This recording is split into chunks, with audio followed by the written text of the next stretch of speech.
네, 그러면 오늘 6과예요. 오늘 6과 70페이지입니다. 70페이지. 우리 구속자 하나님께 맞서다 이런 제목으로 오늘 말씀을 우리가 나누겠습니다. 신학적 주제 같이 한번 읽어보겠습니다. 시작. 우상 숭배는 하나님의 자리에 다른 사람이나 사물을 놓는 것입니다. 네, 오늘 굉장히 우리가 중요하게 경계해야 할, 영적으로 가장 경계해야 할 주제를 우리가 다루는 거예요. 우상 숭배입니다. 그래서 도대체 우상을 숭배하는 게 뭐냐 하는 것을 오늘 잘 정리를 하시길 바라고요. 여기에 이제 포인트 3개가 함축이 되어 있다고 그랬죠. 근데 오늘 이 말씀은 암시되어 있는 것이 많아요. 그래서 어떻게 암시되어 있는가 하는 걸 한번 잠깐 보겠습니다. 포인트 2를 보시면 72쪽에 우상 숭배는 참 예배를 왜곡합니다 했는데 그 신학적 주제 전체가 그 1번에 해당이 된다고 볼 수 있어요. 왜곡한다. 참 예배를 왜곡하는 것은 다른 사람이나 사물을 하나님 자리에 놓는 거예요. 그래서 그 전체가 포인트 1이라고 이제 할 수 있죠. 또 2번에 보면은 우상 숭배는 정죄받아 마땅합니다 했는데 정죄라는 것은 죄가 있다라고 이렇게 선포를 하는 거예요. 그죠? 그런데 죄가 있다는 것은 하나님과 분리된 것을 확실하게 이제 선언하는 거거든요. 여기에 하나님과 분리된 것이 뭐예요? 하나님의 자리에 다른 사람이나 사물을 놓는 거잖아요.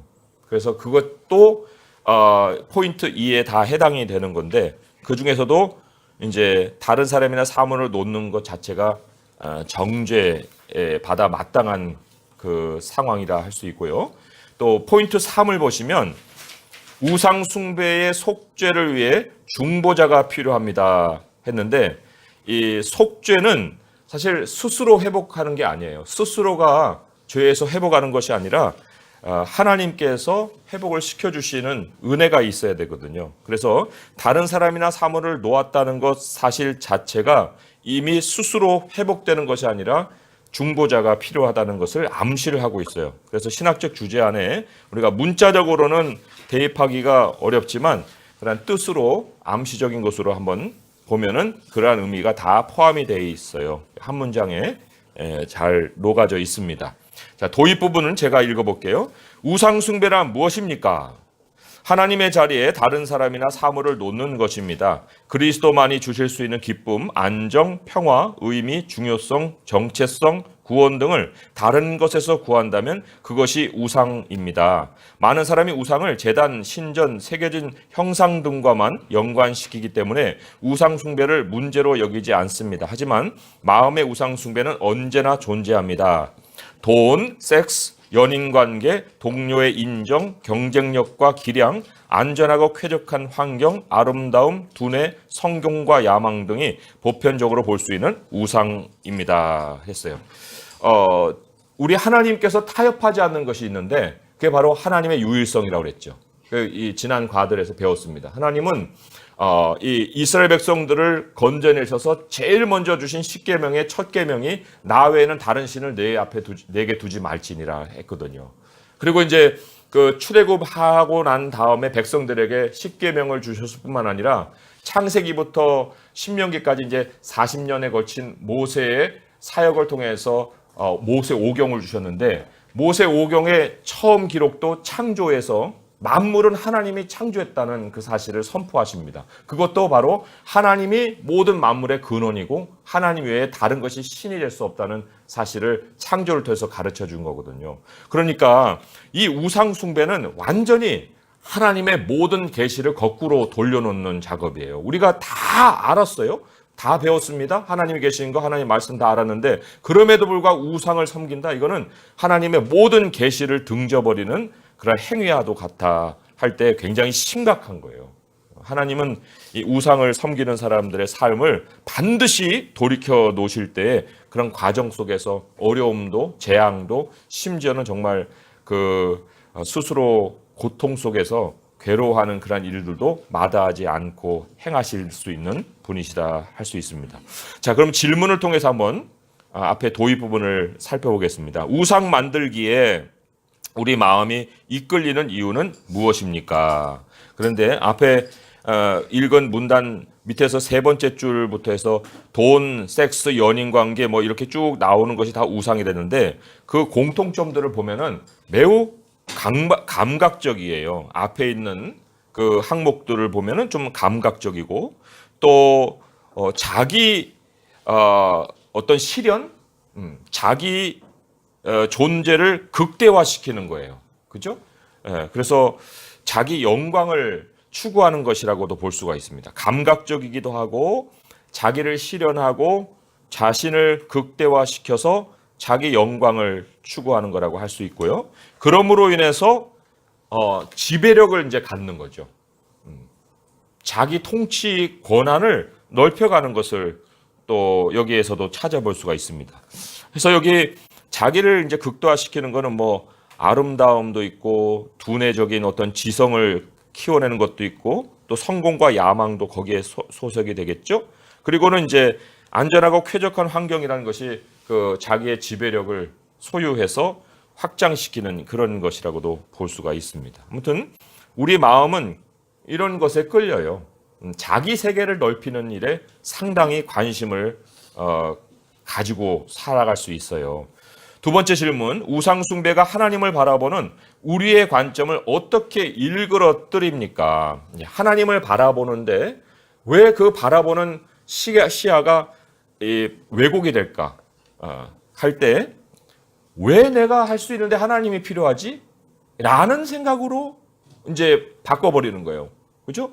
하나님을 절대적인 존재가 아니고 절대성이 아니라 이것이 이제 필요성으로 바뀌어버리는 거예요. 하나님이 왜 필요해? 하나님은 절대로 계시지. 하나님은 유일하신 분이야. 하나님은 뭐 우리가 이야기하지 않아도 그분은 계시는 분이지라고 생각을 하던 것이 상품 가치와 같이 바뀌어버리는 거예요. 하나님이 필요한가? 이런 거 그렇죠? 그러니까 이러한 우리가 소유가 늘어갈수록 우리에게 가진 것이 많아질수록 이런 내가 지배하려고 하는 지배력이 커지는 거예요.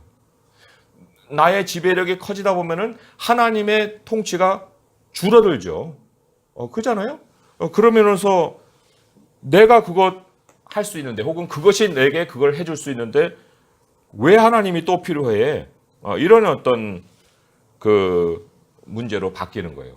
근데 이런 필요성의 문제는 사실 하나님께로만 적용되는 것이 아니라 우상을 섬기게 되면은 이제 남편도 왜 남편이 필요하지? 예? 왜 필요한 거야? 아내도 왜 내가 아내한테 매여 있어야 돼? 뭐 이런 식으로. 아이도 마찬가지예요. 내가 아이를 왜 가져? 다른 것에 대한 어떤 충족함이 이 절대적인 것을 상대적으로 바꿔버리는 거예요.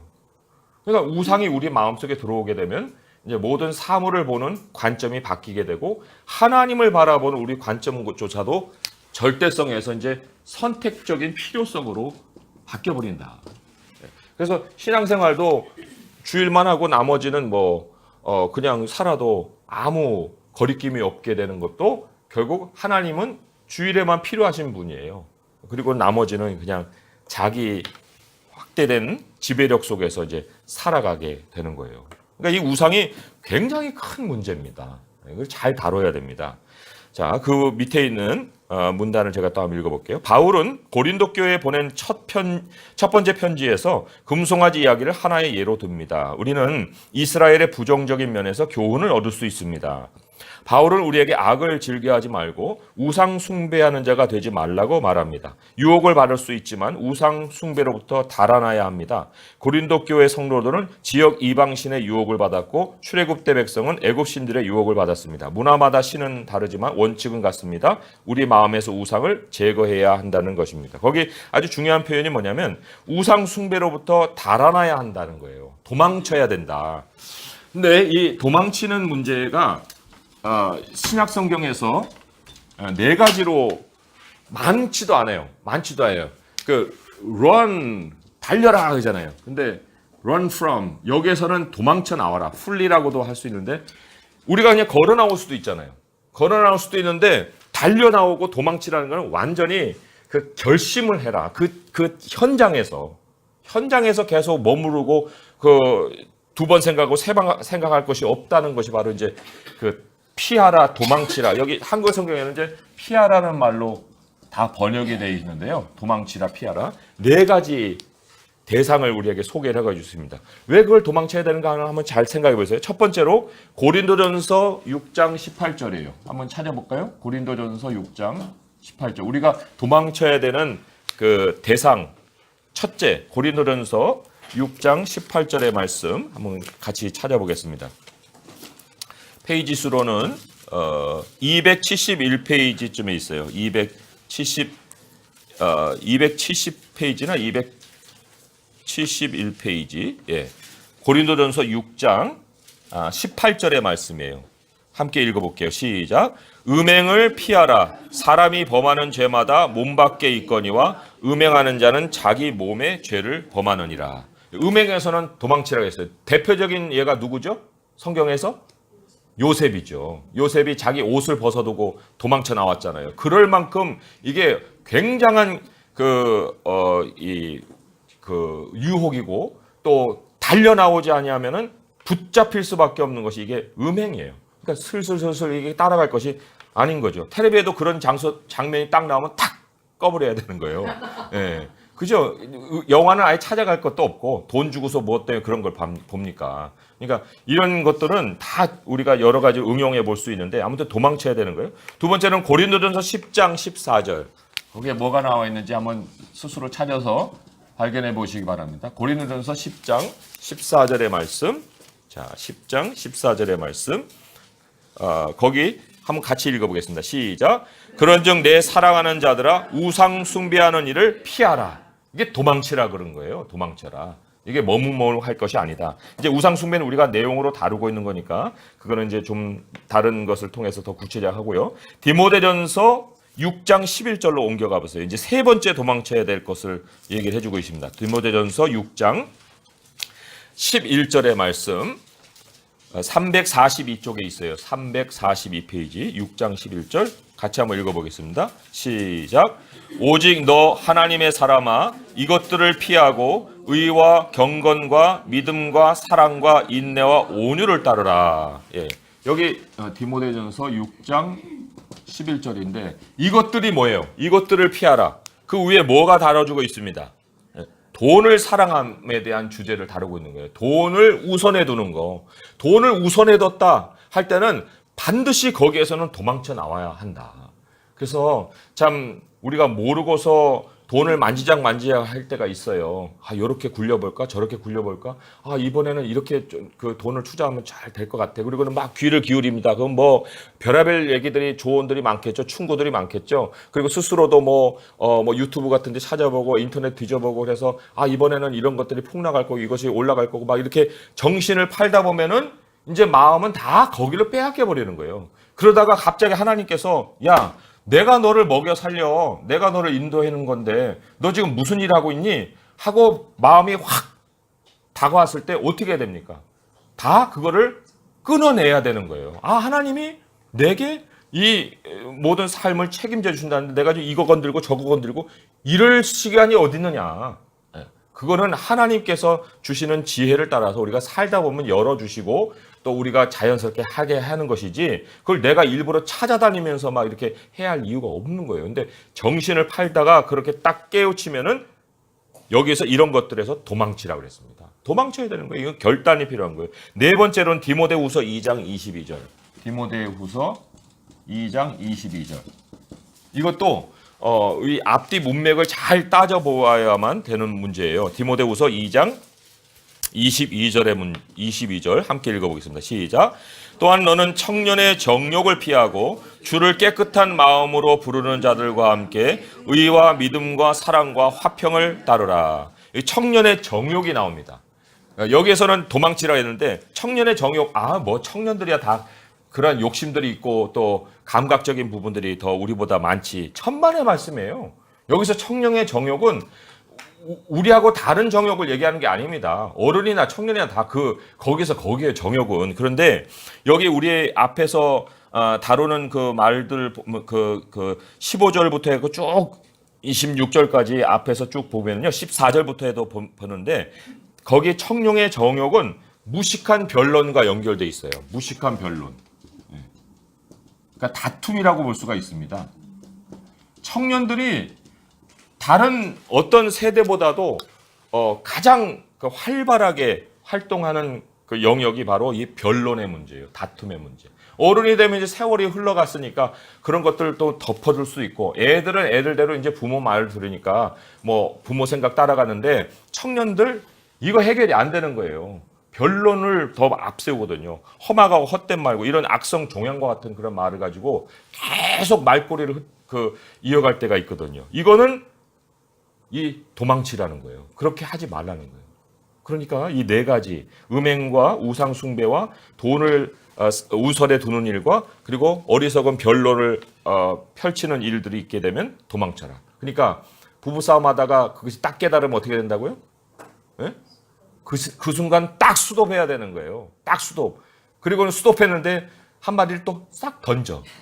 그러면 이제 또 열이 또 확 올라요. 이런 식으로 계속 이어가면 이거 끝이 없는 거예요. 거기에 이제 하나님이 계셔야 될 자리에 이제 자기가 딱 얹어가지고 계속 우상을 섬기면서 말꼬리 이어가는 거죠. 이래 되면 안 되는 거거든요. 그러니까 여기 무식한 변론은 청년의 정욕에 해당되는 거고, 이것이 바로 이제 바로 우리가 얼마나 성경을 중요하게 여기느냐 하는 가늠하는 어떤 척도가 될 수가 있습니다.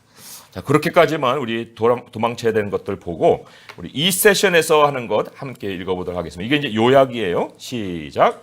이 세션에서 우리는 이스라엘의 죄된 우상 숭배가 어떻게 참 예배를 왜곡하고 하나님의 의로우신 정죄를 가져오는지를 보게 될 것입니다. 우상 숭배는 위험합니다. 그것은 하나님에 대한 우리의 관점을 왜곡하고 우리의 행동을 망칩니다. 또한 우리를 구원하고 변화시키기 위해 자신을 계시하신 하나님으로부터 멀어지게 하고 아무 능력도 없는 거짓 신에게 이끌리게 만듭니다. 또한 우리는 모세가 하나님과 백성 사이에 들어가 중재하는 것을 보게 될 것입니다. 예수 그리스도를 중보자로 둔 우리는 우상을 제압하고 사명을 위해 우리에게 힘을 주시는 하나님의 능력을 신뢰해야 합니다. 네, 포인트 1로 넘어가 볼게요. 포인트 1 함께 읽어볼게요. 시작. 우상 숭배는 참 예배를 왜곡합니다. 자, 본문 여기 우리 정 장로님 분단 읽어주시기 바랍니다. 시작. 백성이 모세가 산에서 내려오는 것을 보고 백성이 아론에게 일어나되 일어나라 우리를 위하여 우리를 인도하신 신을 만들라. 이 모세 곧 우리를 애굽 땅에서 인도하여 낸 자는 어찌 되었는지 알지 못합니다. 아론이 그들에게 이르되 너희의 아내와 자녀의 귀에서 금고를 내게로 가져오라. 모든 백성이 그 귀에서 금고를 떼어 아론에게로 가져오되 아론이 그들의 손에서 금고리를 받아 부어서 조각하여 새겨 송아지 형상을 만드니 그들이 말하되 이스라엘아 이는 너희를 애굽 땅에서 인도하여 낸 너희의 신이로다 하느니라. 아론이 보고 그 앞에 제단을 쌓고 이에 아론이 공포하여 이르되 내일은 여호와의 절기니라 하니 이튿날에 그들이 일찍 일어나 번제를 드리며 화목제를 드리고 백성이 앉아서 먹고 마시며 일어나서 놀더라. 네, 여기에 우리가 좀 두드러진 것 일단 먼저 세 가지를 좀 볼 필요가 있습니다. 거기에 보면 아론이 뭘 만들어요? 신을 만들죠. 그죠? 네, 송아지 신을 만들죠. 그리고는 그 신을 만든 다음에 거기다가 예식을 또 만들어요. 그죠? 예식에 해당되는 것이 뭐냐면 너희 신을 하고 그 앞에 제단을 쌓았다고 했어요. 그러니까 이 제단이 예식에 해당되는 거고, 그 다음에 예식을 쌓은 다음에는 이것이 내일은 여호와의 절일이라 해서 절기를 만듭니다. 그죠? 자, 그런데 우리가 이 신을 우리 하나님을 이제 신으로 바꿨잖아요. 근데 보통 기독교를 대할 때 이 두 가지 중에 하나를 통해서 기독교를 접합니다. 일반적으로. 그래서 예식이라는 것은 예배라고도 볼 수 있고, 또 뭐 절기라고 하면 뭐 성탄 뭐 이런 걸 얘기하잖아요. 근데 이 하나님 바뀐 다른 신을 통해서도 예식과 절기가 나와요. 그렇잖아요? 그러면 우리가 이것과 이것이 있다고 해서 그러면 바른 하나님을 모시고 있냐면 그게 아닐 수도 있거든요. 그러니까 거꾸로 가서 반드시 이 예식과 절기가 하나님을 예배하는 거고 하나님께로부터 나온 거냐를 확인해야 되는데 사람들은 여기서 만족하고 여기서 만족하고 끝날 때가 많아요. 하나님을 아는 지식에는 관심을 안 기울 때가 있다는 거예요. 그러니까 성탄절 좋아요. 서양의 성탄절 다 지킵니다. 그리고 성탄절 지키는 것을 통해서 자기가 크리스찬이라고 얘기하는데 크리스찬이냐? 아니에요. 예배만 열심히 나온다 해서 크리스찬이냐? 아니거든요. 결국은 여기까지 올라가서 내가 그렇게 지키고 예배하는 그분이 하나님이시냐 하는 것까지 가야 되거든요. 그러니까 이 순서가 우리가 중요하고 거꾸로 이렇게 예식과 절기만 가지고 이 하나님이 내가 있는 하나님이 정말 하나님이다라고 얘기할 수가 없다는 거예요. 그러니까 이런 것도 우리가 우상 숭배에 대한 그 문제를 다룰 때는 반드시 확인을 해서 모든 내가 지금 드리는 예배와 또 믿는 믿음의 내용과 그리고 또 따르는 여러 가지 그 절기들이 정말 하나님을 예배하는 것이냐까지 확인을 해야 되는 것이 바른 그 점검 사항이라는 할 수 있죠. 자, 그러면 제가 문단을 읽어보겠습니다. 이스라엘은 왜 우상 숭배에 빠졌을까요? 참 예배를 왜곡했을까요? 우리가 우상 숭배에 빠지는 것 같은 이유에서입니다. 이스라엘처럼 우리도 하나님 말씀에 불순종할 때 시험에 빠집니다. 죄가 어떻게 역사하는지 알아야 합니다. 우리는 무엇을 하라는 말을 듣고 싶어 하지 않습니다. 이러한 경향의 역사는 에덴 동산까지 쭉 거슬러 올라갑니다. 그곳에서 사탄은 인류의 첫 조상을 유혹하기 위해 하나님의 말씀에 이렇게 의문을 던졌습니다. 하나님이 참으로 너희에게 동산 모든 나무의 열매를 먹지 말라 하시더냐? 너희가 결코 죽지 아니하리라. 왜곡된 예배가 우리에게 시사하는 바는 하나님을 우리 생각대로 상상하는 것의 위험성과 그분을 제대로 아는 것의 중요성입니다. 이 두 가지의 차이가 굉장히 커요. 그렇죠? 하나님을 우리 생각대로 상상하는 것의 위험성과 그분을 제대로 아는 것의 중요성. 예배란 성경에서 계시된 하나님에 대한 올바른 인식에 기초합니다. 그랬잖아요. 성경에서 계시된 하나님에 관한 올바른 인식. 이게 성경에서 모든 게 출발을 해야 되죠. A.W. 토저가 말한 대로 우상 숭배의 본질은 하나님께 합당하지 않는 하나님에 대한 생각들을 즐기는 거예요. 하나님에 대한 생각을 합니다. 그런데 하나님께는 합당하지 않아요. 그러니까 종교성은 있으되 하나님을 아는 지식에는 미치지 못하는. 그러니까 사실 이 성경을 알지 못하는 사람들에게 얼마나 많은 우상 숭배가 있을까 하는 것이 참 심히 염려스러울 수가 있죠. 그래서 성경이 약해지는 시대에는 이 모양만 남고 다른 모든 것들은 다 변질되어서 참 그 왜곡된 모습으로 사람들의 신앙을 끌어가는 그러한 일들을 우리가 만날 수가 있어요. 자, 그래서 그 사도행전인가요? 로마서인가 지금 제가 읽어보면서 어떤 생각했는데 그들은 이것이 하나님에 대한 열심인 줄 알고 열심을 냈다 그랬어요. 그러나 결국 그것이 하나님에 대한 열심이 아니라 그것 때문에 그 기독교인들을 죽이고 잡아들이는 일을 했잖아요. 바울이 바로 그런 일을 했거든요. 이게 하나님에 대한 열심이라고 생각을 한 거예요. 그런데 그것이 바로 핍박자로 자기 삶을 끌어가는 계기가 됐지 않습니까? 그러니까 오늘날에도 우리가 뭐 유대인과 기독교인의 차이만 아니라 기독교인들 안에서도 서로 막 달라들고 싸우는 일이 있거든요. 서로 얘기를 들으면 다 자기들이 옳아요. 옳은데 그것이 바로 하나님을 아는 지식에서 나오는 것이 아닌 이상은 서로를 죽이고 살인하는 일뿐이지 거기에서 무슨 진리를 찾을 수 있겠습니까? 자, 질문을 보겠습니다. 73페이지. 하나님에 대한 우리의 견해가 하나님 자신의 계시와 상응하는 것이 왜 중요하냐? 굉장히 중요한데 견해가 먼저 시작될 수는 있어요. 난 하나님에 대해서 이렇게 생각합니다. 저렇게 생각할 수 있습니다. 그렇지만 그것이 마지막 결론이 될 수는 없는 거예요. 하나님을 아는 지식에 도달하는 어떤 동기는 될 수 있지만 그러나 자기의 견해가 시작되어서 그걸 끝까지 관철시켜야 되는 결론까지 갈 수는 없다는 거죠. 그것을 잘 말씀해 줄 수 있는 것이 전도서 3장 11절의 말씀이에요. 전도서 3장 11절 말씀 한번 같이 찾아보도록 하겠습니다. 전도서 3장 11절. 하나님이 우리에게 두 가지를 허락하셨는데 두 가지를 주셨어요. 근데 하나는 주신 거고 하나는 허락을 안 한 거예요. 거기에 이제 차이가 큽니다. 전도서 3장 11절의 말씀에 이렇게 기록을 하고 있습니다. 함께 읽어볼게요. 951쪽 시작. 하나님이 모든 것을 지으시되 때를 따라 아름답게 하셨고 또 사람들에게는 영혼을 사모하는 마음을 주셨느니라. 그러나 하나님이 하시는 일의 시종을 사람으로 측량할 수 없게 하셨도다. 예, 땅에 살면서 마음은 영혼을 향해요. 그러니까 의문이 있죠. 이건 왜 그러죠? 하나님 알고 싶어요 하는 질문은 던질 수 있는 거예요. 그렇지만 시종을 사람으로 측량할 수 없게 했기 때문에 결론은 사람이 내릴 수가 없는 거죠.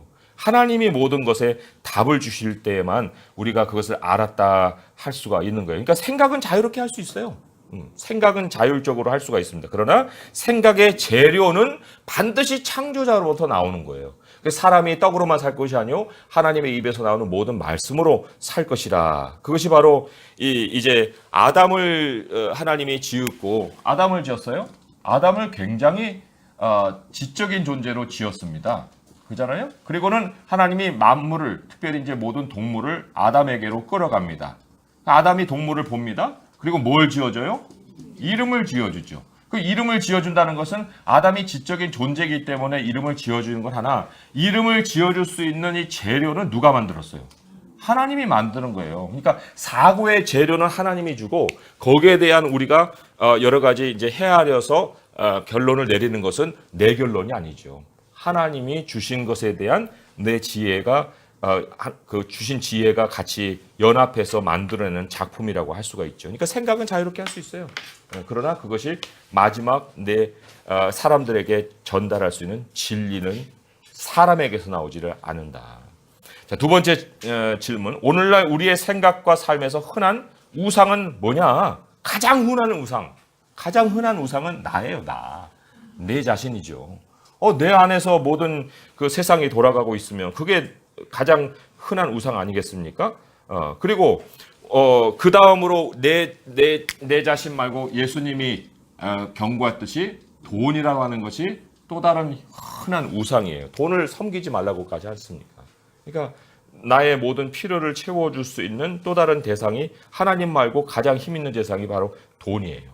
그런데 또 하나 이제 제시를 해드리면 요즘 시대이지만 가상현실 이거 굉장한 우상으로 이제 부상을 하고 있습니다. 그 어린아이들이나 청소년들이나 청년들이나 심지어 이 일하는 회사원 그 장년들까지도 이 땅에서는 누릴 수가 없으니까 그 요즘 이제 virtual reality라고 하잖아요. 뭐 쓰고 이렇게 그 안에 보지 않습니까? 그 속에서 이제 모든 걸 누리는 거예요. 예, 거기서 만족을 얻는 거예요. 그러니까 하나님께서도 얼마나 깊이 있는 현실을 우리에게 보여줬어요. 이 성경을 찾아 들어가면은 여기에서 펼쳐지는 그림이라는 것은 상상하기 힘들 정도의 그 광대함이 있거든요. 그런데 여기는 들어가지 않고 여기다 씌워가지고 보이는 세상 속에서 가상현실 속에서 모든 걸 즐기려고 하니 이게 이제 앞으로 부상하는 우상이 되는 거예요. 요번에 이제 그 나온 영화가 있습니다. 뭐죠? 플레이 뭐예요? Ready to play. 예, 그게 이제 그 문제성을 가지고 한번 보시면은 그게 앞으로 미래의 세계라고 볼 수가 있는 거죠. 모든 사람들이 이거 쓰고 다니면서 거기에서 가상현실 속에서 자기 아바타를 가져요. 그리고 그 아바타들끼리 이제 서로 교제하고 관계하고 거기서 모든 세계를 정복하고 막 난리 구석도 아니에요. 그런데 지금 애들 하는 게임을 보면요. 옛날에 뭐 블록 격파 이런 게 아니에요. 그 스토리를 따라가면서 마지막 그 정점에서 얻는 성취감. 예, 그래서 뭐 열쇠를 따든지 뭐 포인트를 따든지 해가지고 자기가 가지고 있는 무기도 거래하고 돈으로. 예, 그 무기를 더 많이 가진 사람들은 더 지배력이 커지고. 그래서 그 마지막 스토리를 따라가고 문이 하나씩 열리면서 자기 세계가 넓어지는 이러한 그 게임들을 지금 개발하고 있거든요. 그러니까 우리 애들의 세상이 바로 그런 세상으로 바뀌어간다고 할 때 이게 굉장히 심각한 겁니다. 이게 보통 심각한 게 이제 부모된 입장으로서 한번 그런 영화도 한번 보세요. 그러면 아이들이 이런 세상에 지금 빠져나가고 있구나 하는 것들도 좀 느껴볼 수 있을 거예요. 아무튼 가상현실은 모든 답이 나오는 것이에요. 모든 답이 나와요. 그리고 이제 거기서 다 파산하면은 이거 탁 벗어버리고 창문으로 뛰어들어 자살하는 거예요. 왜냐하면 더 이상 존재할 이유가 없으니까. 그런 어떤 그 영화를 다루고 있거든요. 자, 그럼 이제 그 73페이지 문단을 제가 또 읽어보겠습니다. 또한 이스라엘처럼 우리도 하나님의 목적을 불신할 때 시험에 빠집니다. 백성은 모세에게 무슨 일이 일어나는지 모른다고 했습니다. 하지만 그들은 모세가 어디 있는지 알고 있었습니다. 그들은 단지 하나님의 목적을 신뢰하지 않았던 것입니다. 그들이 우상을 만든 이유를 보십시오. 그들은 모세의 부재가 장기화되자 좌절해 하나님의 목적을 신뢰하는 대신 그분 없이 살기로 했습니다. 삶의 목적? 내가 스스로 만들면 되지. 뭐 이렇게 되는 거예요. 그러니까 자기 앞에 둘 목적은 자기 앞에 두는 그 우상이 되는 거죠. 우리도 마찬가지입니다. 하나님은 우리에게 대본을 주지 않으십니다. 하지만 내가 너와 함께하겠다. 나를 믿어라. 내 때를 기다리라. 내 목적은 선하며 최선의 것이다. 라고 말씀하십니다. 광야에 있는 사람은 거기서 벗어나고 싶을 것입니다. 만약 지금 당신이 그런 처지라면 하나님의 선하심을 믿고 그분을 기다리십시오. 자, 이 질문이 어려울 때 우상을 찾는 대신 믿음으로 하나님께 의지하도록 서로를 어떻게 도울 수 있을까요? 우리 이제 여기 서로 돕는 자리예요. 굉장히 중요한 자리인데 홀로 떨어져서는 다 패전병처럼 패전하는 그런 그 군들처럼 살 수 있겠지만은 아무튼 하나님께서 여러 가지를 말씀해 주셨는데 그중에 대표적인 말씀 하나를 보겠습니다. 히브리서 10장 23절에서 25절의 말씀이에요. 거기도 이제 우리가 지금 여기 모여 있는 이유가 왜 있는가 하는 것도 알게 되는 건데 히브리서 10장 23절에서 25절의 말씀입니다. 364쪽에 있을 거예요. 364쪽 히브리서 10장 23절에서 25절 함께 읽어보겠습니다. 시작. 또 약속하신 이는 미쁘시니 우리가 믿는 도리의 소망을 움직이지 말며 굳게 잡고 서로 돌아보아 사랑과 선행을 격려하며 모이기를 패하는 어떤 사람들의 습관과 같이 하지 말고 오직 권하여 그날이 가까움을 볼수록 더욱 그리하자. 예. 여기 서로 격려하기 위해서 모인다고 그랬습니다. 근데 격려를 하는데 어디에 뭐를 격려합니까? 사랑과 선행을 격려하는 거예요. 사랑과 선행. 이 사랑이라는 것은 결국 우선순위잖아요. 무엇을 우선해 둬야 되느냐 하는 걸 서로 격려하는 거예요. 여기서 우리가 하나님을 배우지 않습니까? 그러니까 우리 하나님을 우리가 서로에게 일깨워주는 일들을 그날이 가까움을 볼수록 더욱 모여서 그렇게 해야 된다는 거예요. 하나님을 배우는 거예요. 그리고 선행이라는 것은 여러 번 제가 그 말씀을 드렸지만은 하나님의 성품과 하나님의 능력을 나타내는 행위라고 그랬잖아요. 그러니까 우리의 지배력을 확대시키고 이렇게 하면은 돈이 잘 벌려요.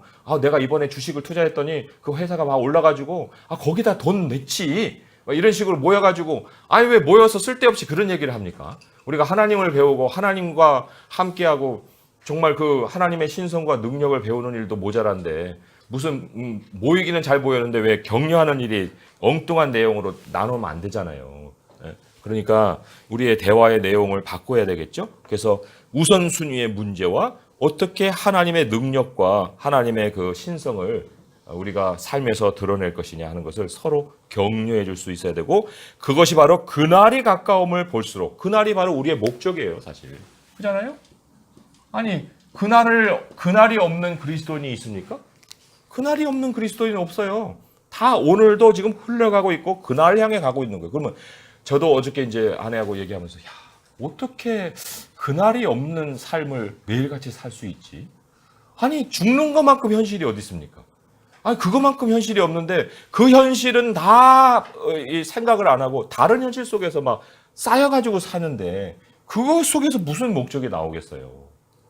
그래서 이 그날이라고 하는 것이 굉장히 우리에게 중요하고 칼빈이 우리에게 얘기한 여러 가지 그 교리들이 있는데 칼빈이 우리에게 남긴 여러 가지 유명한 말 중에 하나가 크리스천의 라이프, 우리 그리스도인의 삶이라는 것은 예수 그리스도 앞에 서는 그 하나님의 나라의 그 장면을 매일같이 기억하지 않고는 절대로 불가능하다고 그랬어요.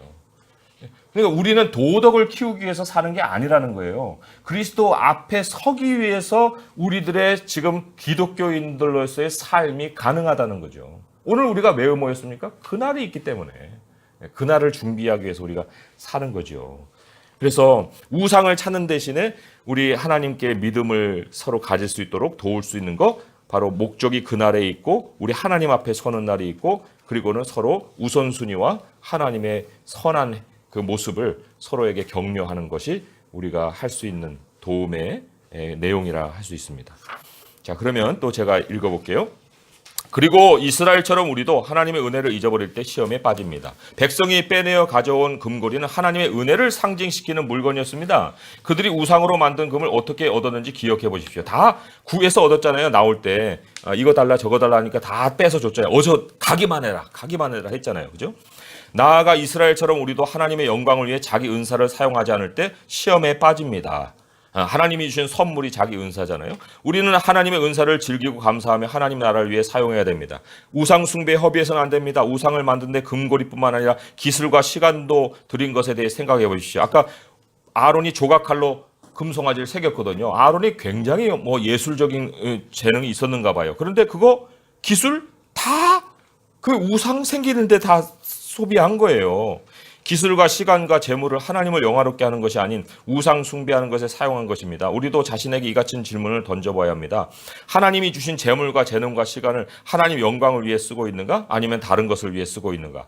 다음의 것들은 우리를 예배의 왜곡으로 이끕니다. 하나님의 말씀에 대한 거부, 하나님을 향한 신뢰의 부족, 하나님의 은혜에 대한 감사의 부족, 하나님의 영광에 대한 갈망의 부족, 이 모두 이스라엘을 타락한 우상 숭배에 빠뜨렸습니다. 이 장면 전체가 예배의 왜곡을 보여줍니다. 그들은 하나님의 방법이 아닌 자기 방법대로 모든 것을 행했습니다. 예배란 자신을 만족시키는 것이 아니라는 거예요. 하나님을 영화롭게 하는 것임을 기억해야 하는 거예요. 주님의 이름으로 하는 일이라도 주님을 예배하는 것이 아닐 수 있습니다. 그죠? 굉장히 중요하죠. 주님의 이름으로 하는데 주님을 예배하는 것이 아닐 수 있고, 전통적인 예전을 따르더라도 그들도 축제를 열고 제물을 바쳤는데 하나님이 받지 않는 예물일 수가 있어요. 예식을 했는데 하나님은 없을 수 있다는 거죠. 그러니까 예배에 어떠한 요소가 있어야 나는 예배라고 생각하는가 하는 내 생각을 점검해야 됩니다. 그죠? 어떤 분들은 그렇게 생각할 거예요.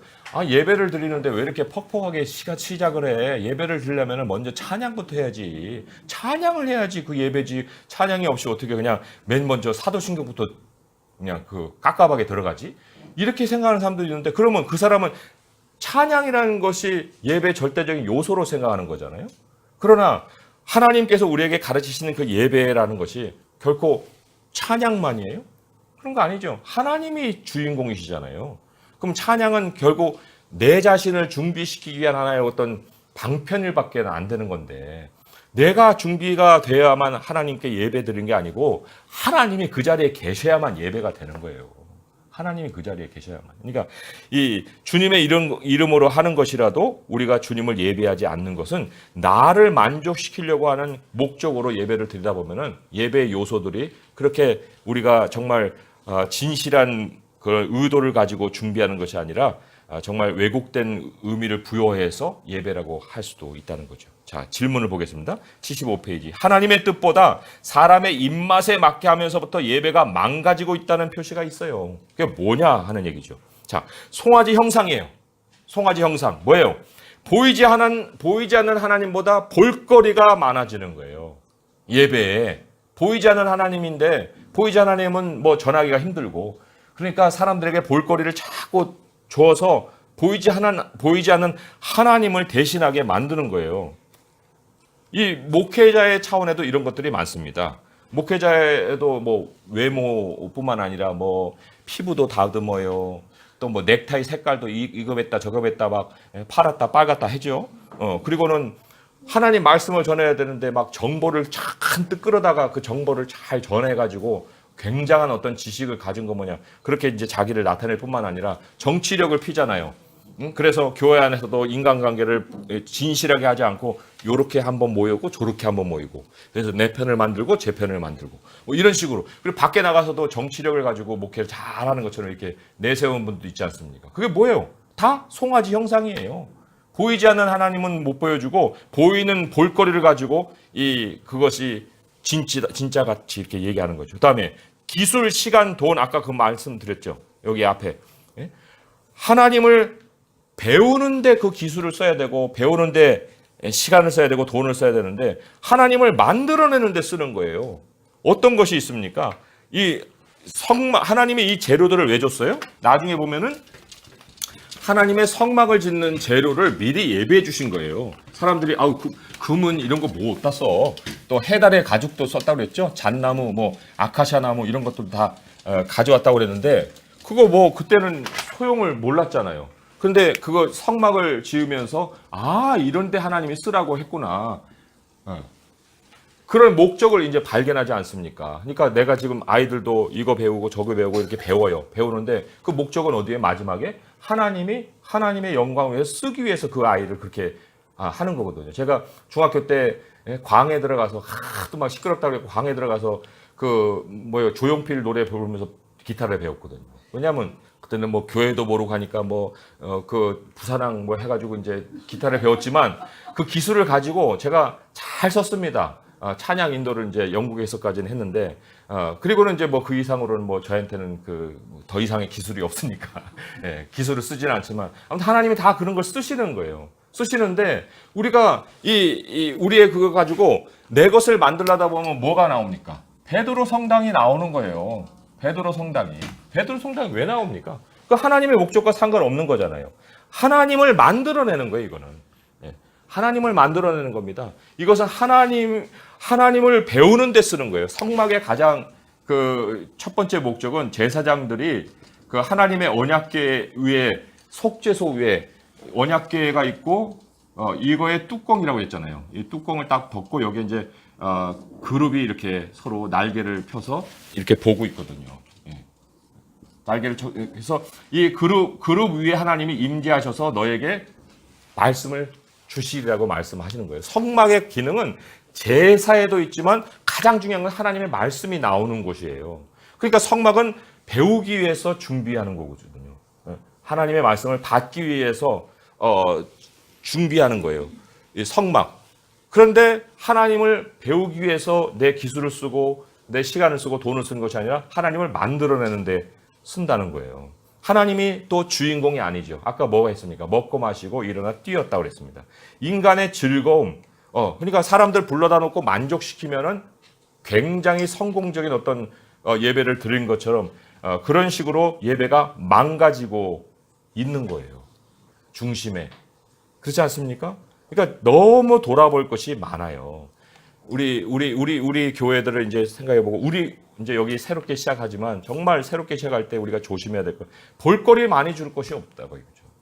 볼거리가 아니라 여기 하나님의 말씀을 배우는 것이 돼야 하는 것이 교회고, 그리고 샘물과 같이 정말 여기 와서 생수를 마시고 자기 삶으로 들어가서 정말 힘을 내서 살고 또 다시 와서 샘물을 마시고, 그리고 하나님이 주인공이지 우리가 와서 즐겁자고 여기 하는 거 아니지 않습니까? 하나님 때문에 우리 즐겁고 이제 공부 끝나면 우리 이제 밥도 먹을 건데, 밥 먹으면서 얼마나 즐겁습니까? 근데 왜 즐거워요? 하나님 안에서 하나니까 즐겁잖아요. 하나님을 배우고. 그래서 우리 이 많은 것을 한번 돌아봐야 될 필요가 있습니다. 자, 포인트 2번 함께 읽어보겠습니다. 시작. 우상 숭배는 정죄받아 마땅합니다. 자, 2분단 우리 신집사님 분단 읽어주세요. 본문 시작. 여호와께서 모세에게 이르시되 너는 내려가라. 내가 애굽 땅에서 인도하여 낸 내 백성이 부패하였도다. 그들이 내가 그들에게 명령한 길을 속히 떠나 자기를 위하여 송아지를 구워 만들고 그것을 예배하며 그것에게 제물을 드리며 말하기를 이스라엘아, 이는 너희를 애굽 땅에서 인도하여 낸 너희 신이라 하였도다. 여호와께서 또 모세에게 이르시되 내가 이 백성을 보니 목이 뻣뻣한 백성이로다. 그런즉 내가 하는 대로 두라. 내가 그들에게 진노하여 그들을 진멸하고 너를 큰 나라가 되게 하리라. 예, 이건 일종의 하나님이 모세를 테스트하는 거라 볼 수가 있습니다. 그러니까 모세가 이때 이제 박수는 맞아요. 나죠, 나. 그랬으면 이제 그 다음에 어떤 다른 말이 기록이 됐겠지만은 그러지 않았거든요. 여기 이제 중보의 필요가 있는 거예요. 근데 그건 이제 이따가 다룰 거고요. 자, 제가 계속 읽어볼게요. 피조물은 무엇이나 우상 숭배의 대상이 될 수 있습니다. 좋은 것일수록 우상으로 떠받들어지기가 쉽습니다. 하지만 선한 것들을 우상의 것들로 둔감시켜서는 안 됩니다. 선한 것은 뭐예요? 하나님의 능력과 하나님의 신성이 묻어 있는 거라고 그랬죠. 그래서 태양도 선한 거예요. 왜요? 태양이 얼마나 하나님의 능력을 보여줍니까? 하나님이 얼마나 빛이신 것을 모형적으로 보여줍니까? 그러니까 이게 선한 거예요. 그런데 이 선한 것이 우상으로 바뀔 수 있어요. 태양을 섬기잖아요. 그러니까 선한 것을 우상의 것들로 둔갑시켜서는 안 되는 거예요. 이게 그 형태적인 것뿐만 아니라 그 여러 가지 이데올로기 자체도 그것이 우상으로 둔갑을 하지 않습니까? 그러니까 그런 것들 다 하나님이 주신 것들인데 우상의 것들로 둔갑시키는 안 되고, 그러면 완전히 속박되어서 부패한 삶을 살게 될 것입니다. 이 이야기에서 우리는 우상 숭배의 두 가지 결과를 볼 수 있습니다. 첫째, 도덕적 부패입니다. 잘못된 예배는 부패한 삶으로 이어집니다. 7절에 부패하였도다라는 표현이 있습니다.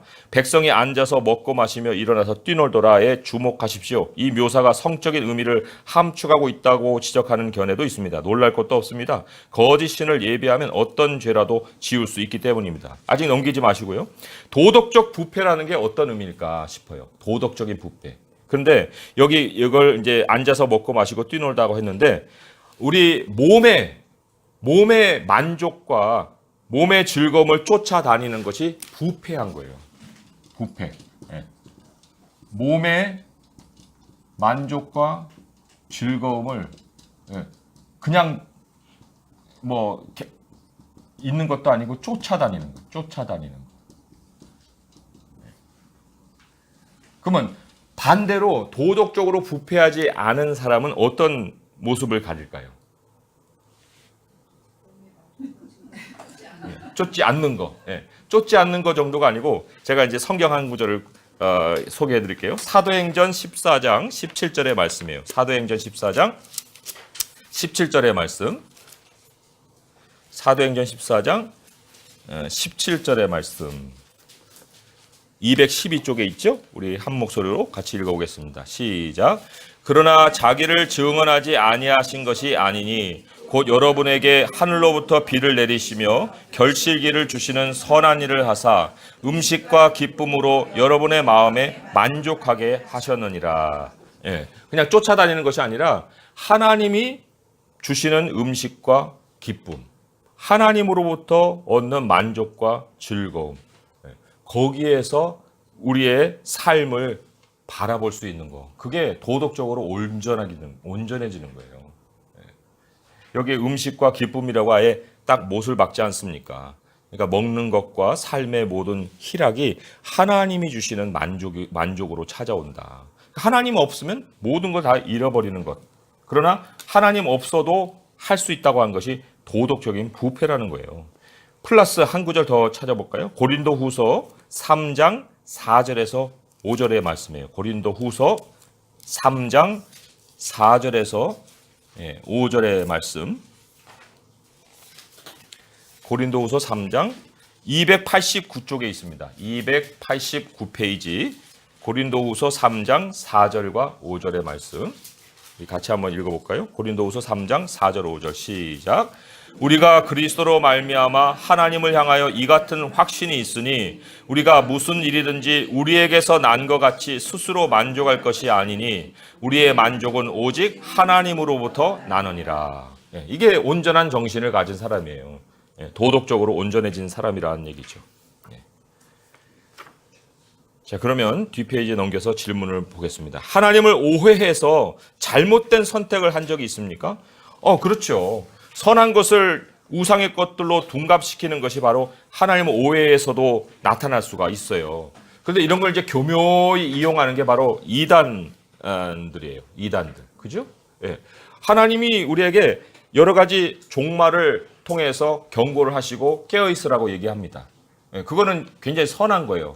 그런데 이 종말을 가지고 두려움을 아주 심어줘가지고 그걸 통해서 자기들이 이익을 얻고자 하는 것들을 자꾸 이제 얻게 되면, 그러면 그 사람들의 그 주장을 따르는 것을 자기는 하나님의 뜻을 따르는 거라고 생각하면서 재산도 바치거든요. 그러면 종말이라는 것은 이게 우리가 항상 깨어 있어야 되는 건데, 그걸 가지고 이런 식으로 잘못 오해해버리면은 잘못된 선택을 할 수 있는 거예요. 그러니까 이게 얼마나 참 분별력이 있어야 되는가 싶은 거죠. 복을 또 하나님이 주시잖아요. 복을 주십니다. 그러나 우리가 하나님을 오해하면 이 복의 개념이 내 생각이 정의하는 개념으로 바뀌어버리는 거예요. 그래서 아니 하나님 복을 주신다면서도 나는 이렇게 찌질이 가난하게 살게 하시냐. 그러면 나를 복을 안 주시는 거예요? 저 사람은 뭐야 그러면. 이렇게 이제 자꾸 오해를 하게 되면은 복을 재물로 생각을 해서 잘 사는 것이 잘 믿는 거고, 아무 병 없이 사는 것이 잘 믿는 거고 뭐 이런 식의 생각을 가지게 돼서 하나님을 믿는 그 믿음의 방향이 아주 틀어져 버릴 수가 있는 거예요. 그리고 우리가 영적인 것이 얼마나 중요합니까? 신령하게 살아야 돼요. 성령을 우리가 모시고 정말 하늘의 어떤 은사를 사모하고 이렇게 살아야 되는데 그 신령함이라는 것을 잘못 오해하게 되면 방언 안 하면 구원이 없다. 뭐 이런 식으로 또 생각을 하게 되거든요. 그러니까 이것도 성경을 잘 알지 못해서 오는 여러 가지 그 오해죠, 오해. 그러니까 굉장히 중요하게 생각해야 될 것들 많습니다. 뭐 하나님의 음성, 하나님 음성 없어요? 하나님 뭐 소리가 하나님 자신 아니에요? 말씀이? 천지들 말씀으로 창조하는데 왜 하나님의 말씀이 없겠어요? 그런데 하나님의 음성을 들어야 됩니다 하면서 음성 듣는 훈련도 하죠. 그래가지고 요것이 음성이냐, 저것이 음성이냐? 그런 것들을 훈련시키면 어떻게 됩니까? 하나님의 음성은 첫째로 하나님이 이미 말씀해 주신 말씀을 기록된 말씀부터 봐야지. 기록된 말씀은 어디다 가고 그저 세미한 음성이 어디서 들냐, 뒤에서 들냐, 앞에서 들냐, 이런 식으로 해버리면 정신 이상해져 버려요. 그러니까 이런 것도 하나님 오해에서 잘못된 선택을 하게 되는 거죠. 자, 우상 숭배 두 번째 결과는 모방입니다. 우리가 예배하는 대상을 닮기 마련입니다. 출애굽기 32장 7절에 10절에서 이것을 분명히 볼 수 있습니다. 백성은 우상처럼 우둔해지고 영적으로 생기를 잃습니다. 소처럼 타락하고 추잡해집니다. 시편 106편은 그들이 하나님의 영광을 풀먹는 소의 형상으로 바꿨다고 말합니다. 이스라엘이 목이 뻣뻣해져 다루기 힘든 소처럼 완고해졌다는 점에 주목하십시오. 본문은 백성이 하나님의 길을 떠나 소처럼 방자해졌다고 합니다. 호세아 4장 16절은 이스라엘은 완강한 암소처럼 완강했다고 말합니다. 이런 타락을 피하려면 어떻게 해야 될까요? 하나님을 예배해야 합니다. 그리스도의 얼굴에서 하나님의 영광을 바라볼 때 우리는 그리스도의 형상으로 변화될 것입니다. 이것이 성화입니다. 우상은 우리를 실망시키게 되어 있습니다. 우리에게 약속한 행복과 기쁨을 줄 수 없기 때문입니다. 그죠? 예. 하나님은 은밀한 걸 좋아하십니다. 그래서 우리도 기도할 때도 은밀한 곳에 가서 하나님께 기도해라. 또 구제할 때도 오른손이 하는 거 왼손이 모르게 은밀하게 해라. 그죠? 또 뭐 금식도 얼굴에 표시내지 말아라. 하나님은 하나님을 믿는 그 모든 믿음의 표현이 그렇게 은밀한 중에 나타난 것을 원하세요. 그런데 이 송아지는 완전 뭐예요? 사람들이 뭔가 이렇게 드러내기를 원하는 거 아니에요. 보여주기 원하고 쇼하는 것을 원하지 않습니까? 그러니까 구제도 기도도 금식도 다 송아지식으로 바뀔 수가 있는 거예요. 요즘 굉장히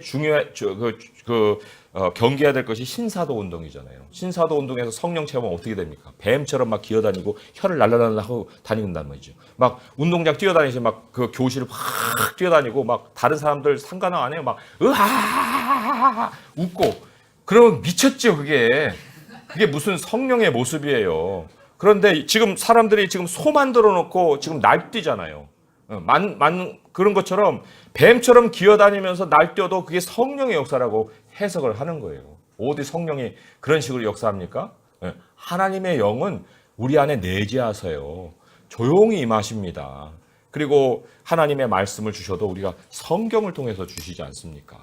성경에 지난주에 배웠죠? 노래는 남아도 곡은 없다고요. 그죠? 그러나 많은 새 노래를 우리 하나님이 우리에게 소개해 주셨다고 하지 않습니까? 그러니까 노래가락은 우리 안에서 퍼져나올 수가 있는 거예요. 말씀을 읽게 되면 그럴 수가 있는 거거든요. 그러니까 우리가 주목해야 되는 것은 그리스도의 얼굴에서 하나님의 영광을 보는 거예요. 그리스도의 얼굴에서 하나님의 영광. 없어질 것을 주목하는 것이 아니라 그리스도의 얼굴에서 하나님의 영광을 바라보는 것이다. 고린도후서 3장 13절 17절 그거는 한번 메모만 해놓으시고요.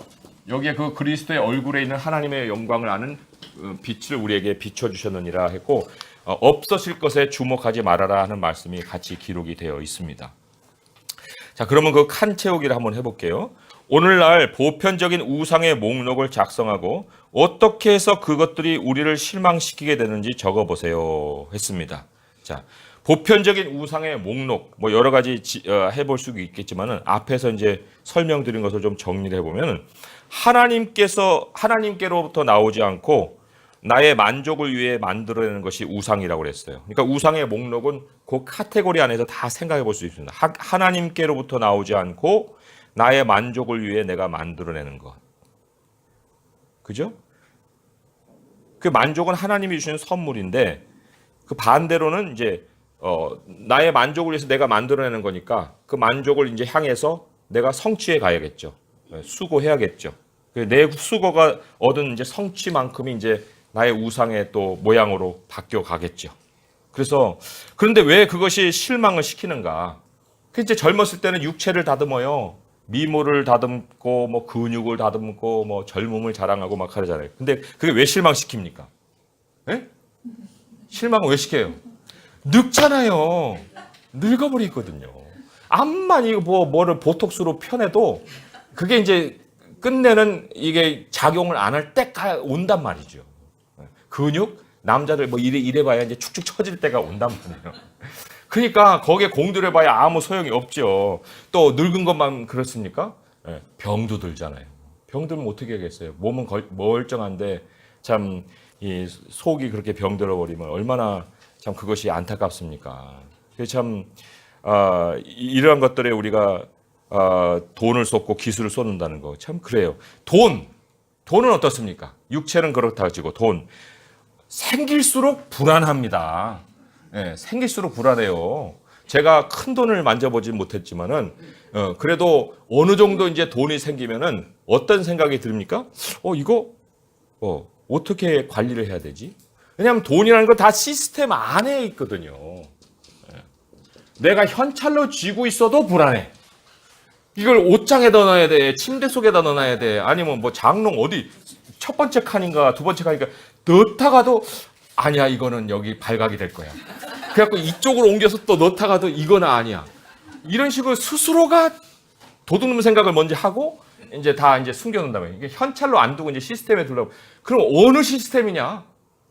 예? 이게 부동산이냐, 주식이냐, 뭐 채권이냐, 뭐 이런 것도 이제 골치 아파. 그러니까 돈이 생기면 생길수록 불안해져요. 예. 그게 이제 불안해질 뿐만 아니라 또 인간 관계가 변질돼 버립니다. 돈이 있음으로 인해서 옛날에 진실했던 관계들이 이제 점점 멀어지고 돈으로 엮여지는 관계들이 또 생겨요. 그러면 이제 그 중에는 꼭 사기꾼들이 있거든요. 붙는 사람들이 있으면 누구를 조심해야 되느냐? 왜 저 말을 했지? 하고 이제 한 번 더 생각을 해보게 되면 이게 이제 불안의 요소가 되는 거고. 그러니까 실망시키죠. 돈 있으면 다 될 것 같아요. 그러나 돈이 있음으로 인해서 자기의 삶에 망가지는 부분들이 얼마나 많은지 모릅니다. 로또 당첨되면 좋을 것 같죠? 예. 아마 이제 당첨돼가지고 그날로 비행기 타고 저 뭐 어디 끝까지 나가고 거기서 무인도에서 산다면 모를 거예요. 그러나 그거 당첨된 순간부터 이제 거머리 같은 사람들이 이제 몰려듭니다. 예. 전혀 알지도 못하는 사람들이 전화해가지고 뭐 도네이션 해라, 뭐 해라, 구제해라, 우리 복잡하다 해가지고 이제 돈을 뜯어내기 시작하거든요. 그러니까 그렇게 뜯기 시작하면은 사는 게 아닌 거예요. 예? 비밀. 예. 이게 비밀이에요. 드러난 비밀이죠. 드러난 비밀이에요. 예. 기술과 뭐 지성은 어떻습니까? 뭐 배우면 배울수록 좋고 기술이 있으면 있을수록 좋은데 그런데 그게 또 이제 경쟁이 붙는 거예요. 그래가지고 어떻게 해서든지 그걸 빼앗아 가려고 하고 뭐 지적 재산권 뭐 법으로 동원해봐야 소용없어요. 그러니까 아니 이걸 개발했으면 야 대박 났다 해가지고 이제 앞으로 뭐 빌딩 살 것까지 다 쫙 상상이 딱 되는데 뭐 한 달 후에 그걸 똑같이 베낀 사람이 거기서 이제 장사해가지고 더 돈을 잘 버네. 이러면 이제 법정 소송으로 가가지고 그때부터 이제 골치 아파지기 시작하는 거예요. 그러니까 우리가 정말 섬기는 모든 대상들이 우리에게 만족을 주면 좋은데 그거 아니거든요. 하나님이 모든 일의 주관자가 되고 우리의 방패가 되고 앞서 인도해 주셔야만 돈이 생겨도 불안하지 않고 기술이 생겨도 써먹을 때가 있는 거고 정말 우리의 모든 육체도 늙어갈수록 더 천국에 가까워지는 거고 얼마나 기쁨을 가지고 살 수가 있습니까? 우리 임막수 집사님 뭐라고 해요? 지금부터다. 지금부터다 하잖아요. 얼마나 부러운지 몰라요. 왜냐면 메인 거 없고 그저 그냥 아침에 일어나셔서 저녁 늦게까지 말씀 공부하고 기도하면은 다 되는 그런 삶을 이제 부여받았으니 얼마나 새 출발해서 좋은가 하고 이제 고백을 하시지 않습니까? 그러니까 참 그러한 우리들의 그 마음이 우리 임지사님만 아니라 우리 모두가 다 그런 마음으로 살아야 되지 않겠어요? 자, 포인트 3 같이 한번 읽어보겠습니다. 시작. 우상숭배의 속죄를 위해 중보자가 필요합니다. 자, 뒷줄 3분단 다 본문 읽어주시기 바랍니다. 시작. 모세가 그의 하나님 여호와 여호와께 구하여 이르되 여호와여 어찌하여 그 큰 권능과 강한 손으로 애굽 땅에서 인도하여 내신 주의 백성에게 진노하시나이까. 어찌하여 애굽 사람들이 이르기를 여호와가 자기의 백성을 산에서 죽이고 지면에서 직면하려는 악한 의도로 인도해 내었다고 말하게 하시려고 하나이까. 주의 명령하는 노를 그치시고 뜻을 돌이키사 주의 백성에게 이 화를 내리지 마옵소서. 주의 종 아브라함과 이삭과 이스라엘을 기억하소서. 주께서 그들을 위하여 주를 가리켜 맹세하여 이르시기를 내가 너희의 자손을 하늘의 별처럼 많게 하고 내가 허락한 이 온 땅을 너희의 자손에게 주어 영원한 기업이 되게 하리라 하셨나이다. 여호와께서 뜻을 돌이키사 말씀하신 화를 그 백성에게 내지 아니하시니라. 아멘. 10절에서 하나님이 말씀하십니다. 그런즉 내가 하는 대로 두라. 내가 그들에게 진노하여 그들을 진멸하고 너를 큰 나라가 되게 하리라. 하나님은 모세를 중재의 자리로 몰아가십니다. 이 백성을 순식간에 멸하실 수도 있는데 그렇게 하지 않으시고 모세로 하여금 개입하게 하십니다. 내가 중재하지 않으면 내가 이럴 수도 있다. 우리는 모세에게서 기도에 대해 배울 수 있는 것은 무엇입니까? 죄인은 중보자가 필요하다는 것입니다. 예수님이야말로 궁극적인 중보자이십니다. 모세보다 위대한 중보자이신 예수님이 중보하시어 우리에게서 하나님의 진노를 제하셨습니다. 예수님의 사역이 없었다면 우리는 모두 정죄받고 소멸되었을 것입니다. 우리와 같은 우상 숭배자들을 구원하신 예수 그리스도를 찬양합시다. 네, 여기 질문이 있어요. 모세는 왜 하나님이 백성에게 자비를 베푸셔야 한다고 생각했는가 하는 거예요. 이제 이것이 이제 예수님이 우리를 위해 중재하시는 어떤 중보하시는 중보의 내용이도 하겠지만은 앞에 한번 그 12절을 보세요. 어찌하여 애굽 백성이 이르기를 하나님 악한 의도로 인도했다고 말하게 하십니까? 세상으로 하나님을 오해하지 못하게 해주세요. 하나님 구원받은 백성을 하나님 이렇게 진멸하시면 하나님 메시지 어떻게 전합니까? 그리고 하나님 성품도 왜곡되게 전해질 텐데 하나님 그럴 수는 없습니다. 이제 그런 얘기를 하는 거예요. 또 13절에 보면은 하나님 맹세하신 약속을 어찌하고 그런 거거든요. 그러니까 여기에 그 아브라함과 이삭과 이스라엘을 기억하세요. 그들을 위하여 주를 가리켜 맹세하여 이르신 말씀을 기억하세요 하고 이제 그 약속을 들이대지 않습니까? 그러니까 하나님의 신실하심이 어제 오늘 일입니까? 역사를 타고 다 그게 흘러나왔고 그게 증명된 거 아니에요. 하나님 뭐 아브라함에겐 그랬어요? 이삭에게도 그렇고. 그러면 이스라엘에게는 안 하십니까? 하고 이제 하나님의 신실하심을 거론하면서 중재 기도를 하고 있죠. 그게 이제 하나님이 자비를 베풀어야 되는 거예요. 하나님의 영광이 걸려 있는 거고 하나님의 약속이 그러하기 때문에 그렇다. 그렇게 이제 주장을 하고 있어요. 다음에 또 질문 하나 더 보겠습니다. 이것은 하나님의 영광을 위하는 그분의 동기에 대해 무엇을 말해줍니까? 하나님은 모든 일의 동기가 하나님의 영광이에요. 하나님을 나타내시는 게 동기가 되는 거예요. 그러니까 그것은 하나님 백성 구원하신 거 그 전혀 이스라엘이 뭐 잘해서가 아니잖아요. 하나님을 드러내시기 위해서 하시는 거 아닙니까? 그러니까 그것을 돌이키시고 이스라엘 백성들에게 자비를 베풀어 주세요 하는 그러한 기도가 드려졌다 하는 거예요. 그러니까 그분의 동기를 읽을 수 있어야 바른 기도를 드릴 수가 있어요. 그분의 동기를 알아야 바른 기도를 드릴 수가 있다. 그래서 하나님의 영광에 동참하는 인생이 가장 영광스러운 인생이 되는 거예요. 하나님의 영광을 알고 드리는 기도가 가장 그 바른 기도가 되듯이 하나님의 영광에 동참하는 인생이 가장 영광스러운 인생이 되는 거고, 하나님의 영광에 동참하는 것이 아니고 하나님을 둘째에 두는 거, 이게 뭐예요? 우상이죠. 우상은 반드시 뭐를 불러옵니까? 재앙을 불러옵니다. 재앙. 그래서 여기에 해당되는 말씀 하나 찾아보겠습니다. 신명기 7장 7절에서 11절의 말씀이에요. 신명기 7장 7절에서 11절의 말씀 함께 보겠습니다. 신명기 7장 7절에서 11절의 말씀 좀 길지만 함께 읽어보도록 하겠습니다. 273쪽에 있죠? 신명기 7장 7절에서 11절 시작. 여호와께서 너희를 기뻐하시고 너희를 택하심은 너희가 다른 민족보다 수요가 많기 때문이 아니니라. 너희는 오히려 모든 민족 중에 가장 적으니라. 여호와께서 다만 너희를 사랑하심으로 말미암아 또는 너희의 조상들에게 하신 맹세를 지키려 하심으로 말미암아 자기의 권능의 손으로 너희를 인도하여 내시되 너희를 그 종되었던 집에서 애굽 왕 바로의 손에서 속량하셨나니 그런즉 너는 알라. 오직 내 하나님 여호와는 하나님이시요 신실하신 하나님이시라. 그를 사랑하고 그의 계명을 지키는 자에게는 천대까지 그의 언약을 예양하시며 인애를 베푸시되 그를 미워하는 자에게는 당장에 보응하여 멸하시나니 여호와는 자기를 미워하는 자에게 지체하지 아니하시고 당장에 그에게 보응하시느니라. 그런즉 너는 오늘 내가 네게 명하는 명령과 규례와 법도를 지켜 행할지니라. 예, 그래서 하나님이 우리에게 말씀을 주시는 이유가 어디에 있어요? 하나님을 사랑하기 위해서, 하나님을 둘째 두지 않게 만들기 위해서 하나님 말씀을 계속해서 주시는 거예요. 아주 간단하지 않습니까? 그죠? 하나님을 미워한다는 것은 하나님을 둘째 둔다는 히브리식의 표현이거든요. 모든 말씀을 읽으면서 거기에서 우리가 늘 도달해야 될 결론은 하나님이 제일 우선이시다. 하나님 한 분밖에 아니 계시다. 내 삶의 주는 주님이시다. 이런 결론을 우리가 얻게 되는 거예요.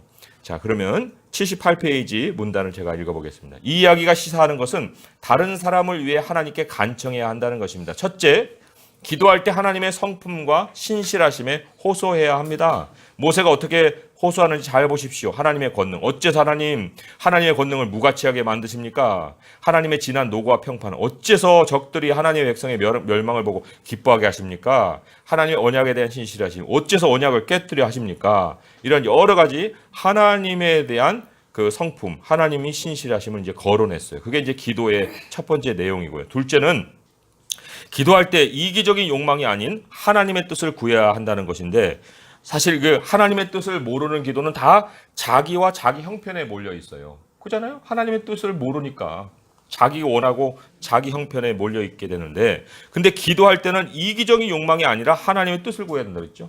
제가 이렇게 계속 읽어보겠습니다. 모세는 개인의 영광을 구하지 않았습니다. 하나님이 그에게 그와 함께 다시 시작하겠다고 말씀하십니다. 너를 큰 나라가 되게 하리라. 듣기 좋은 말일 수도 있는데 모세의 관심은 백성이 그들을 큰 민족으로 만들고자 하신 하나님의 뜻을 성취하는 데 있었습니다.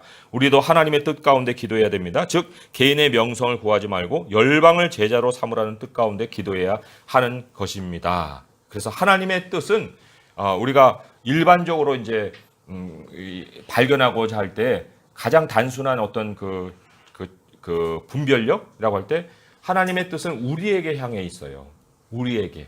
나에게라기 아니라 우리에게 향해 있다고 할 때 우리가 고민하는 많은 문제들이 어느 정도 하나님의 뜻으로 부합될 때가 있습니다. 그러니까 주기도에도 다 우리잖아요. 우리에게 오늘날 양식, 우리가 우리에게 죄진 자를 사해 준 같이 우리의 죄를 사해 주시고 우리를 시험에 들게 하지 말고 다 우리거든요. 나중에 이제 로마서 말씀을 또 배울 기회가 있으면 전하겠지만 거기 로마서의 그 주제도 다 우리거든요. 우리. 각각으로 살던 유대인과 이방인이 우리가 되어서 그리스도 안에서 한 형제고 한 자매가 되는 그러한 그 발전을 로마서가 잘 보여주고 있어요. 그러니까 우리의 기도도 우리가 발전한다고 할 때 나의 형편과 나의 어떤 모습으로 기도를 찾아갈 수가 있습니다. 그렇지만 기도가 성숙해진다고 하면 다 우리로 바뀌어야 되는 거예요. 우리라는 교회를 위한 기도, 우리 서로를 위한 기도 이런 것이 이제 우리의 기도의 내용으로 변해야겠죠. 셋째, 기도할 때 하나님이 응답하신다는 사실을 믿어야 됩니다. 출애굽기 32장은 하나님이 기도에 어떻게 응답하시는지를 보여주는 최고의 예입니다. 하나님의 주권에 대한 높은 견해를 가진 사람들이 종종 기도로 고심하곤 합니다. 그런데 기억하십시오. 하나님은 수학 방정식이 아닙니다. 추상적인 관념도 아닙니다. 하나님은 인격적이며 기도에 응답하시는 분입니다. 그러니까 동전 넣으면은 따라락 뭐가 나오는 것이 아니라 하나님은 인격이시고 기도에 응답을 해주시는 분이시기 때문에 우리가 하나님을 찾아 나갈 때 하나님은 내 말을 들으시고 거기에 대해서 더 좋은 것으로 응답해 주시는 분이다. 자, 그래서 이제 질문이 아주 실제적인 질문이 있어요. 기도의 시간을 어떻게 할애하는지 말해 보십시오. 나의 기도의 첫 대목은 뭐냐? 어떤 첫 대목으로 시작합니까? 이제 다 그 첫 대목이 다 멋있게 시작하죠. 하나님 아버지, 뭐 창조하신 하나님 아버지, 아니면 이제 하고 이제 시작할 수도 있고 뭐 여러 가지 시작할 수도 있겠지만은 아무튼 오늘의 이 모습, 이 말씀을 따라보면 하나님은 어떤 분이냐 하는 걸 먼저 우리가 두세 마디라도 좀 고백할 필요가 있어요. 하나님, 오늘 말씀을 들었습니다. 하나님이 나의 삶의 목자이십니다. 하나님 나의 아버지시죠. 하고 이제 하나님을 먼저 떠올리는 거예요. 그 하나님을 이제 대면하고 그 다음에는 하나님이 어떤 뜻을 가지고 계시는지를 물어봐야겠죠. 여기 이제 모세가 하나님의 뜻은 결코 그 약속을 어기시는 그런 일이 아니라 하나님은 반드시 맹세하신 대로 이루시는 것이 하나님의 뜻 아닙니까? 하고 이제 그런 반문을 했던 것처럼 하나님 이러한 일들을 겪고 있어요. 그런데 하나님은 어디에 뜻을 가지고 계시나요? 제가 너무 개인적인 욕심을 가졌나요? 하나님의 나라와 연결되는 일입니까? 하고 하나님의 뜻을 이제 물어보는 거죠. 하나님이 어떤 분이냐? 하나님 어떤 뜻을 가시냐? 그리고 하나님 어떻게 응답하시냐도 우리가 여쭤볼 필요가 있습니다. 하나님, 이 문제는 참 급한데 하나님의 뜻은 어디에 있고 하나님의 때는 언제입니까? 하나님 어떤 식으로 응답해 주셔야 합니까? 저에게 지혜를 먼저 주셔서 저를 깨닫게 해주세요 하는 그런 분별력을 기도할 수도 있고, 하나님 응답이 있으되 이 사람에게 이렇게 응답이 됐으면 좋겠고 저 사람에게는 저런 모습으로 병이 났으면 좋겠고 그런 하나님의 선하신 뜻대로 응답해 주세요 하는 응답도 우리가 신실하게 해야지. 하나님 기도했는데 그냥 기도를 뭐 들어주셔서 감사합니다. 들어주신 것만 해도 고맙네요. 그리고 아멘하고 끝내버리면, 아니 하나님 응답을 다 해준다는데 뭐 들어주신 것만 해도 고마워요? 뭐예요 그러면? 안 들어줘도 된다는 거예요? 무슨 뭐 물 한 잔 떠놓고 거기다 다 하소연하고 끝내버린 겁니까? 그런 게 아니잖아요, 그죠? 우리가 하나님이 응답해 줄 것을 신실하게 믿을 수 있는 그런 고백이 그 안에 섞여야겠죠, 그죠? 자, 두 번째로는 타인을 위해 얼마나 자주 기도합니까 했는데, 이거는 사실 내가 얼마나 그들 가운데서 그들을 위해 그들과 함께 사느냐에 비례하는 거예요. 우리 아이들을 보게 되면은 참 사람들하고 이렇게 어울리는 걸 굉장히 싫어해요. 요즘 애들 세대가 그런가 봐요. 그래가지고 자기 시간을 더 많이 갖는 걸 좋아하는 것 같은데, 그럼에도 불구하고 하나님께서는 늘 그 세상에 보내 사람들과 부딪히게 만들죠. 그죠? 부딪히게 만드는 이유는 다 그게 다 있는 거예요. 그 사람들이 다 너의 기도 제목이다. 기도할 수 있다.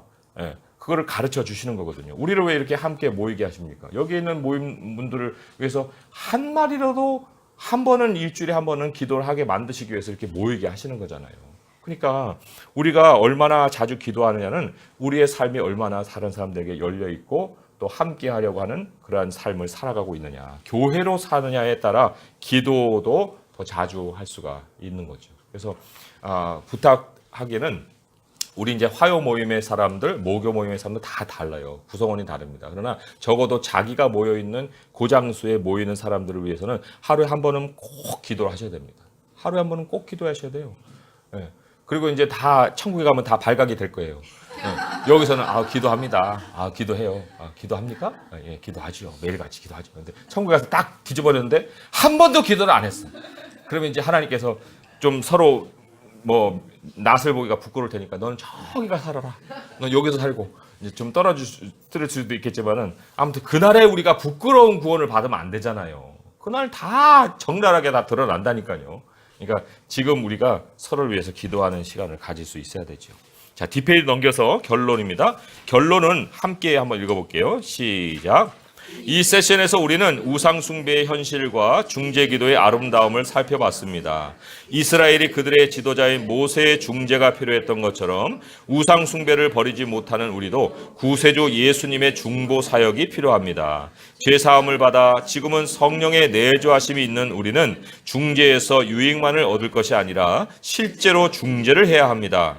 이것은 위대한 선물입니다. 하나님이 다른 이들의 삶에 역사하시는 그분의 사역에 우리를 참여시키는 방법입니다. 우리는 기도함으로 다른 사람들과 교회와 세상의 유익을 위해 우리의 마음을 하나님의 마음에 연합해야 합니다. 그래서 오늘 제가 맥체인 성경 읽기를 통해서 읽은 말씀 중에 제가 성도님들에게 드려야 될 기도 제목이 있어서 한번 기도 제목을 말씀을 통해서 드립니다. 골로새서 말씀 4장. 이렇게 저를 위해서 기도해 주세요. 오늘 뭐 저는 이제 제 해당되는 기도라서 저도 메모를 했지만 이거는 우리 성도님들이 해주셔야 될 거기 때문에 제가 소개를 드린 건데 골로새서 4장 2절에서 4절의 말씀이에요. 골로새서 4장 2절에서 4절 이 말씀 좀 기록하셔서 저를 위해 기도할 때는 이렇게 기도해 주세요. 예. 자, 제가 한번 읽어보겠습니다. 골로새서 4장 2절에서 4절의 말씀. 기도를 계속하고 기도에 감사함으로 깨어 있으라. 또한 우리를 위하여 기도하되 하나님이 전도할 문을 우리에게 열어주사 그리스도의 비밀을 말하게 하시기를 구하라. 내가 이 일 때문에 매임을 당하였노라. 그리하면 내가 마땅히 할 말로써 이 비밀을 나타내리라. 여기 이제 3절에 전도할 문을 할 때 각주 달려 있죠. 그 각주를 밑으로 보게 되면 말씀의 문을 이렇게 돼 있죠. 예, 말씀의 문을 우리에게 열어주사 그리스도의 비밀을 말하게 하셔야 되는데 이렇게 성도들이 구하지 않으면 어떤 현상이 나타납니까? 거기 4절에 마땅히 할 말이 아닌 말이 자꾸 튀어나오는 거예요. 그래서 기도를 해주면 마땅히 할 말로써 말씀을 메시지를 전하는 거예요. 주일에. 그러니까 주일에 제가 서가지고 횡설수설한다. 그건 제 준비가 안 된 게 아니고 성도들이 기도를 안 해줘서 그런 거예요. 우리가 기도를 안 했더니 목사님이 계속 횡설수설하나.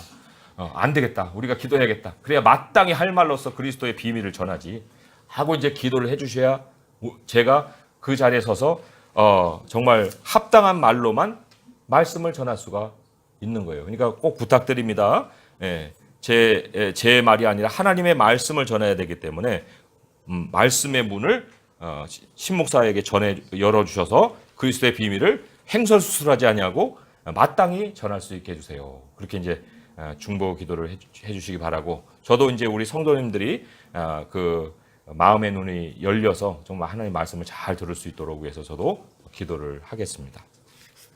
자, 이 시간도 마찬가지예요. 화요일 날 모이실 때 한 번쯤은 하나님 준비한 말씀을 잘 전할 수 있도록 해주세요 하고 이렇게 기도를 해주셔야겠죠. 그죠? 자, 그리스도와의 연결 한 문장인데 함께 읽어보겠습니다. 시작. 이스라엘의 자녀들은 자신들을 대신해 기도해 줄 중재자가 필요했습니다. 예수 그리스도는 하나님과 죄인된 인류 사이의 중보자이십니다. 예수님은 자기 백성을 위해 중보하십니다. 자, 오른쪽으로 넘어가서 하나님의 계획, 우리의 사명. 이제 어떤 식으로 우리가 적용해야 되는지 한 문장 위에 한번 읽어보겠습니다. 시작.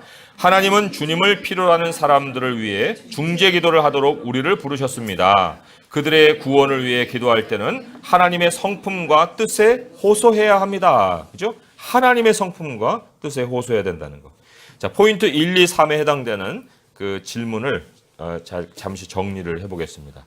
유일하신 참 하나님 대신 우상을 섬김으로써 생기는 문제들의 예를 들어봅시다 했어요. 여러 가지 예를 우리가 들어봤죠.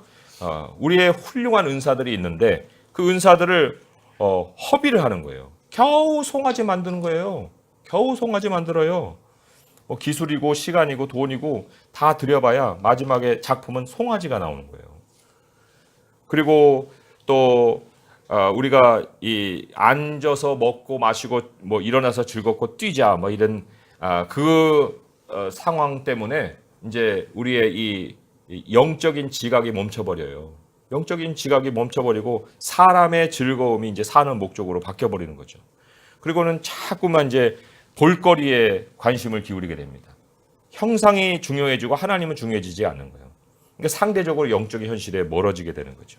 그러니까 여러 가지 유일하신 하나님 대신 우상을 섬김으로 생기는 여러 가지 문제가 있습니다. 내 은사도 허비가 됩니다. 나의 그 영적인 지각도 멎어버리고 이제 쾌락으로 향합니다. 형상이 중요해져서 영적인 현실에 눈이 멀어지고 보이지 않는 하나님을 자꾸 보여달라 이런 식으로 이제 바뀌게 되죠. 자, 두 번째로 하나님에 관한 견해는 행실과 어떤 관련이 있습니까? 예. 이제 하나님에 대한 생각이 우리의 삶의 어떤 모양으로 이제 연결이 되어서 이렇게 나오느냐 하는 거예요. 자, 하나님은 어떻게 했다고 했죠? 아까 은밀하시고 영적이시고 또 가장 중요한 거는 계시로 역사하시는 하나님이에요. 약속을 주시고 그 약속을 끌어가시는 하나님이시죠. 그러니까 우리는 늘 성경을 가까이 하고 기도를 은밀히 하고 또 하나님과 함께 겸손하게 동행하는 것이 아니냐 했던 것처럼 겸손할 수 있어야 되죠. 그러니까 하나님의 견해가 그러면 우리의 행실은 그렇게 나타나는 거예요. 아, 하나님은 그런 걸 좋아하시구나. 그런데 하나님에 대한 견해를 우상처럼 생각해 보면 하나님은 드러나는 걸 좋아하시고 신비스러우신 일들만 행하시고 나를 위하시는 하나님이시고 뭐 이래 버리면 이제 하나님을 전부 다 이제 형상이나 뭐 볼거리나 막 이런 것들로 자꾸 드러내려고 하는 그런 일들이 생기죠. 그리고는 자꾸 체험 위주로만 하나님을 경험하려고 하는 거예요. 굉장히 신비적인 것만 생각하게 되면. 그리고 이제 나를 위하시는 하나님. 그러니까 나에게 뭐 채워졌어? 뭐 채워진 거야? 나에게 무슨 만족을 주신 거야? 뭐 이런 식으로 이제 그 하나님이 나의 필요를 채워주시는지 아니시는지 뭐 이런 것들을 자꾸만 따져 묻게 되는 거죠. 그러니까 하나님을 정말 제대로 알아야 됩니다. 하나님을 제대로 알고서 그 다음에 예식이 있고 그 다음에 절기가 있는 거예요.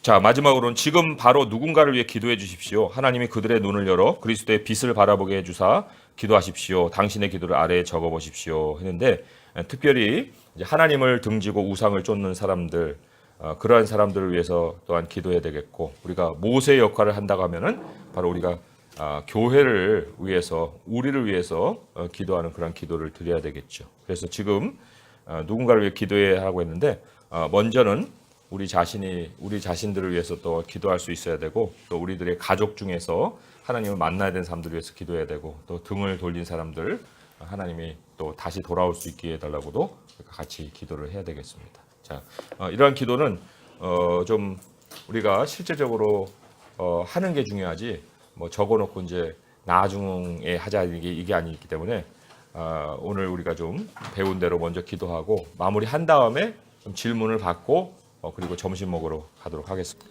하나님 아버지 감사합니다. 우리의 주님은 하나님 한 분뿐이십니다. 우리를 지으시고 인도하시고 영원한 처소를 예비해 두시고 우리를 이끌어 가시는 하나님, 우리가 그 나라에 갈 그날을 바라보고 오늘도 살아가고 있습니다. 아버지, 우리의 마음을 빼앗으려고 하고 있는 모든 사탄의 계략을 우리 하나님의 말씀으로 다 물리칩니다. 그는 처음부터 속이는 자고 처음부터 도둑질하고 다 죽이려 하는 의도를 가지고 있습니다. 하나님, 그러나 우리의 소중한 것 하나님, 우리는 빼앗기지 않습니다. 우리의 영혼을 주님이 주님의 것으로 만드셨습니다. 우리의 육체도 주님의 성전이 되었습니다. 모든 것이 다 하나님의 것입니다. 그리고 우리를 그날로 향하게 하시고 우리 주 예수 그리스도 계시는 그곳으로 우리를 인도해 가십니다. 아버지 하나님, 그 순간을 언제 맞이할지 알 수 없사오나 그날에 이르기까지 믿음을 가지고 신실하신 주님께 우리의 삶을 맡기고 만족과 기쁨이 주님께로 오며 음식과 기쁨이 주님께로부터 임한다는 것을 알게 하셔서 모든 일들마다 기도함으로 하나님께 맡기고 살아가는 저희 모두가 되게 하여 주옵소서. 하나님, 저희들 사랑과 선행으로 서로 격려합니다. 이런 모임을 너무나도 감사드립니다. 아버지, 이 모임 속에 서로가 서로를 지켜낼 수 있게 하시고 기도함으로 서로 만나게 하시고, 그래서 이 땅에서의 어떠한 승리가 줄 수 없는 하늘에서 주시는 승리를 서로 맛보고 또 서로가 일으켜 세워줄 수 있도록 하여 주옵소서. 하나님, 이곳을 알지 못하고 또 하나님의 교회를 알지 못하고 주님을 알지 못하고, 아니 알았어도 등져 세상의 유혹을 따라 나갔던 많은 하나님의 사람들 돌이켜 주시옵소서. 그들의 마음을 돌이켜 주시고 주님의 자비로 그들의 마음이 하나님께로 향하게 하여 주옵소서. 아버지의 약속이 있사오니 주의 약속대로 주님의 영광이 그들 가운데 아버지 내비치고 있사오니 우리 주님의 이름을 위해서라도 하나님께서 그들을 다시 돌이켜서 주님 백성 삼아주시고 이제 우리가 더 이상 송아지 앞에 전하는 일 없게 하시고 오직 유일하신 하나님 앞에서 살아가는 모두가 되게 하여 주시옵소서. 이후의 시간도 하나님께서 인도하여 주실 줄 믿사옵고 예수님의 이름으로 감사하며 기도합니다. 아멘.